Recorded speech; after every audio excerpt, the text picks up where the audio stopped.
एक समय की बात है, राजा विक्रम अपने सैनिकों के साथ शिकार पर निकले। जंगल घना और रहस्यमय था।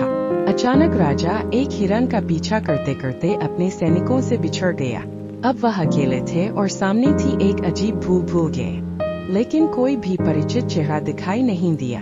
उन्हें एहसास हुआ कि वह खो गए हैं। राजा विक्रम एक संकरी पेचीदा पगडंडी पर चल पड़े। पगडंडी इतनी पेचीदा थी कि उन्हें लग रहा था कि वह एक भूल भुलैया में फंस गए हैं। पेड़ों की जड़ें उनके पैरों में उलझ रही थीं, और झाड़ियां उनके चेहरे पर खुरच रही थी।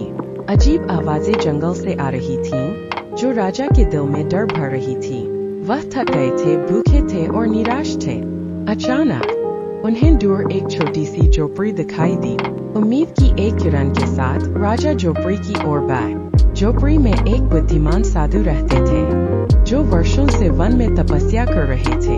राजा ने अपनी दुर्दशा साधु को बताई। साधु ने राजा को शांत किया और कहा कि इस जंगल की भूल भुलैया केवल उन लोगों को फंसाती है जो डरपोक और लालची होते हैं। सच्चे दिल वाले को रास्ता हमेशा मिल जाता है।